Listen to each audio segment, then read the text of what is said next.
Okay, here we are. In the turret of pleasure. At the highest point of the enchanted kingdom of Hermione. Near Soup, BC. Baker Creek, Mills Landing. Been talking about box sets lately. Got some feedback on the box sets. Figured I'd pick out some of the other ones that have piqued my interest. And kind of went, I think I got them all. There's a bunch. There's been something to be said about the preponderance of all of the major record companies devouring each other. Kind of like the fish in Lake Victoria. And the result is you're getting a lot of these original album classics. Now these are okay. They're about 20 bucks. Usually 20 bucks for 5, less, there's some of them are 3. And what they are is from the massive, now all-encompassing Sony BMG, Sony Music Entertainment. Sony Music Entertainment, yes. But Sony Music Entertainment now seems to own RCA, BMG, Buddha, Arista, etc., etc. There's a whole bunch now. So the good news is you can get things like the Miles Davis one, original album classics. This was pretty cheap. They all come, and all of these, there's two, I've got the CBS, BMG, whatever you want to call it ones, and the Warner Brothers ones, which are they're pretty much identical. They all have a couple of things in common. They all come in little mini sleeves. Look at that, the sleeve, the man with the horn with the original graphics. Bring your magnifying glass if you want to read anything. But yeah, okay, no inner sleeves. And I don't think they think the labels are all generic. But you know, it's a nice touch. If you, like me, kind of miss the vinyl album covers and stuff. I don't really miss the vinyl albums themselves. Anyway, this is 5 of his what you would call post-retirement albums, featuring The Man with the Horn, which is maybe the worst record he ever made. I sure don't like it much. And Star People, which is possibly the best one he made after he retired. Decoy, which is pretty good. You're a Writer at Rest, which is pretty good, but has a terrible cover. And Aura, which was a record he did with the Paule Mickelberg. And it got sort of sat on for a long time. John McLaughlin's on it. Now, there's no notes. So Aura, for example, does it even tell you on the record? Oh, actually, I guess it does. Again, bring your mate. This is very fine print, folks. Okay. Now, it says on the back, and the first one of these I tried this and it didn't work. For full album credits, go to www.musicmadesimple.info. Okay. Let's try it. Let's see what happens. www.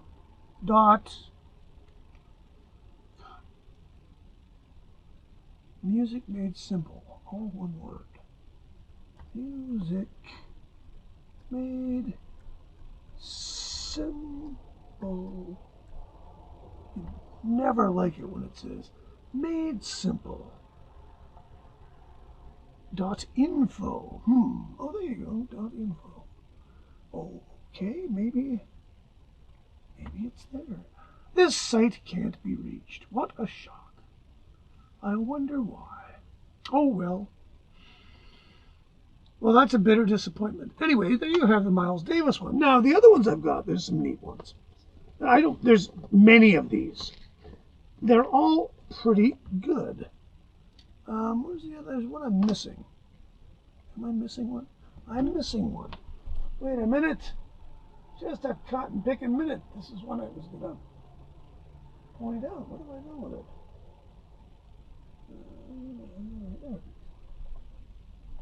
Right, way up in the gods here, where it's really hard to see. Okay. CBS, all the time. Here we have the Cheap Trick one. This one's terrific because it has the first album, which you need. It has the second album, which you need. It has the third album, which you need. It has the fifth album, produced by George Martin, which is still pretty darn good. Sadly, it's in a box with these other three, which doesn't make it look better. And then you have the Next Position Please album, which is a few down the road, and is a good idea of what they kind of turned into when the bass player quit, and they couldn't stick with the producer. They kept changing producers. They had Tom Werman. Jack Douglas did the first one, did a great job, but he was too busy with Aerosmith, so Tom Werman took over, and he did a great job with these guys. The best produced one is the second one. The production is fabulous. Anyway, these come with, I think they come with a couple of bonus tracks, some of them. Absolutely no explanation. Go to the website, which doesn't work, that'll tell you. There it is, for full album credits. I wonder what years these are. This is 2008. Miles Davis, 2010.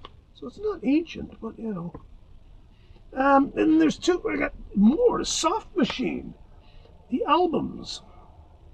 Soft Machine, such a creative band, Soft Machine. This contains 5 albums. 3rd, 4th, 5th, 6th, not 6th, and 7th, not 7th. If you know anything about Soft Machine, this is during the point where they entered, on 3rd, the jazz fusion world, and they did it very well. They had a very English take on it. Their saxophonists were very British sounding. They had that sound that British saxophonists had. And the first 3 albums was Elton Dean, and then Carl Jenkins, now I do believe Sir Carl Jenkins, kind of took over for the 6th album, the first half of which is live, a live concert, a very good one. And then 7, which is my personal favorite. I love this record. Very dry, very, not a lot of funkiness to it, not a lot of soul, but very jazz, and lots of Fender Rhodes, and lots of Mike Ratledge's wonderful, terrible organ, which is a unique sound only to him. Robert Wyatt is on the first 2 of these, and he only sings on one side of the first one, which has his Moon and June on it, which, anyway, for $20, it's worth buying just for that. But very good. If you ever want to dip your toe into mid-period Soft Machine, that's the place to go there. Then we get into the sort of weird stuff. We did the Cheap Trick. Then we got the Only Ones. Now, I didn't know the Only Ones were very well known, but they were well known enough to get their own original album Classics box set featuring all 3 records in their original incarnations. There appears to be some bonus tracks, 1, 2, 3 each. This was, I think, $12. Why wouldn't you buy that? That's great. And then the one that really made me laugh was the Lou Reed one. Now, one of the things about these is, for artists that made a lot of records for these labels, this was a good way of winnowing out the ones that kind of weren't really the best of the best. So this is a real hodgepodge of stuff. You have Rock and Roll Animal, darn good record. It's his arena rock record. A lot of people really like this record. I don't really like it that much, but I understand why people would like it, because it kind of introduces Lou to a slightly less ridiculously crazy world, and he sort of tries to enter the same arena as people like Alice Cooper. And that was an RCA record. So RCA and Arista were both bought out by Sony, and so Sony owns all of this now. So it doesn't matter what label it's on, but the other 4 are his Arista albums. And his Arista records are fascinating. Rock and Roll Hard, a fascinating record, mostly terrible, but in a great way. There's one great song on it, Temporary Thing. Then it's got Street Hassle, which Street Hassle I think is a really good record. It's a complicated record. There's a lot of weirdness in the recording. It's a binaural recording, so listening to it on headphones is very interesting.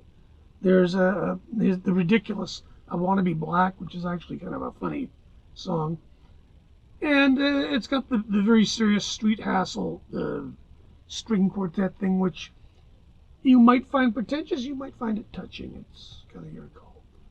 Anyway, it's a great record. A lot of people really think it's a great record. The one after that is The Bells, the one he did with Don Cherry, not the hockey commentator. No, Ornette Coleman's old trumpet player. And there's a guitar synthesizer on it. There's a song called Disco Mystic, the lyrics of which consist of the two words of the title, which you gotta hear. I Want to Boogie With You, which I have personally played on stage many times with the Show Business Giants, and it never fails to get a fantastic response. I'll tell you that. And The Families, which is another. Some of the guitar synth sounds on this record are really weird. Also, if I remember correctly, recorded in binaural. And then you get Growing Up in Public, which is got a really mellow. This is kind of when Lou realized, you know what, I really actually do love women. On the album after this, he did a song called I Love Women. There it is, $20 for 5 fairly weird Lou Reed records. Not to be outdone by their counterparts at Sony, Warner Brothers did the same thing. And I found they did a whole lot of these, but the one I was happy to find was the Keith Jarrett one, because it's 5 of his first 5 records. His 3 records he did for Vortex, which was a label I'm fascinated with, which I think was Herbie Band's label, but I don't know. And if anybody can ever enlighten me as to the story of Vortex Records, I would be forever grateful. And then there's 2 of his records he did for Atlantic, just sort of in the beginning of the 70s. Life Between the Exit Signs, his first record, Trio, Paul Motion, Charlie Hayden. Really good record. First record he ever made. Fantastic. Really good. Restoration Ruin. All I can say about Restoration Ruin without doing a separate episode on it, which I will do someday, is that in the best of the early years box set that Rhino put out, this record is neither acknowledged nor is anything on it. Anything from this record on that compilation. Long story short, he decides to make a record that sounds like Donovan. The third record, Somewhere Before, is a live gig with the trio where he does My Back Pages by Dylan, does a great version of that. Really good, funky, you know, it sounds real. And The Morning of a Star in El Judicio were the records he did in the studio for Atlantic at this time. All of this stuff is great. $20. I think I found this in England. And in fact, I found this in England. And this was a real curio. I think I paid £8 for this in a weird little store. Kevin Ayers, Joy of a Toy, Shooting at the Moon, Whatever She Brings We Sing, Banana Moore, and the non-Harvest Records one, The Confession of Dr. Dream and Other Stories, which was his Island record of the time. And this was, for £8, this was worth buying. Joy of a Toy is a real good record. The Old Soft Machine is on it. He plays most of the instruments himself, which was kind of novel back in, I think it was 1969 when it came out. And the rest, there's lots of pleasures in this record. He was a weird guy. He's a bit of a slacker. Just sort of went to the sunny parts of Europe and kind of hung out. He made a record every so often. Did a record with Eno and Nico and John Cale and kind of sailed through life happy-go-lucky. Died a few years ago. And I was really happy to revisit this guy. He was it was nice. Nothing earth-shatteringly fantastic, just some really nice, solid rock. With some good people playing. Mike Oldfield, and when he was a kid, plays on the Shooting at the Moon. So there you have it. I would highly recommend any of these. Oh, the other one I didn't look up. The Dave Edmunds one. There's a Dave Edmunds one. And it is, what is there? Again, this is his Swan Song stuff. And Dave Edmunds' Swan Song stuff is extremely good. And it's worth your trouble to buy. What did I just knock over here? Oh, just everything. It's got, but just to be weird and perverse, because Warners have bought Parlophone, but not the Beatles, complicated deal, I still don't understand it, the first Love Sculpture record, Forms and Feelings, is in this box set, which is a delightful bonus in the original strange, where is this cover? It's like a psychedelic cover. Look at that. And again, they're little slip cases, Parlophone. And the rest of these are the records he made for Swan Song. And Get It, which is, again, most of these boxes contain a record that's so good, a CD. People are bugging me because I'm using the word records. Each of these have a disc in it. In this case, it is Get It, which alone is worth the price of buying the thing for. I think they're $20. And this also has Tracks on Wax 4 and Repeat When Necessary, which are essentially Rockpile records. And Twangin', which was, I think Twangin' was sort of a hodgepodge of various things. I think Rockpile's on it. I think there's some old stuff from the original album called Rockpile, which is not on this because it was owned by Gordon Mills, who had it stashed with the Tom Jones tapes. Anyway, again, can't recommend these enough. If there's a particular artist you like and you want to catch up on, a lot of the time some of their sort of lesser albums are in these boxes, and it's a great way to get those to listen to. So there you have it. Box set time. Gonna look for some more delete bin stuff, so get back to you later.